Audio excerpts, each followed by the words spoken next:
Magandang araw sa inyo, ma'am. Oh, anong ginagawa mo dito? Pinapunta ako rito ng papa niya. Bakit daw? Ako raw magsi-security sa inyo. Hindi ko kailangan ng security. Hindi mo ba alam na si Donato ay pinauwi ko na sa asyenda?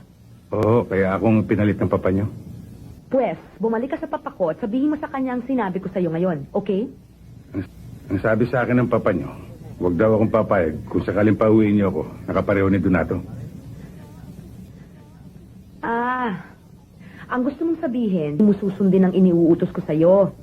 Basta't ang sabi sa akin ng papa niyo, ma'am, huwag ko kayo pabayaan lumakad na hindi ako kasama. Hindi ka ba nakakaintindi? Naiilang ako na may kasamang susunod-sunod sa akin na parang aso.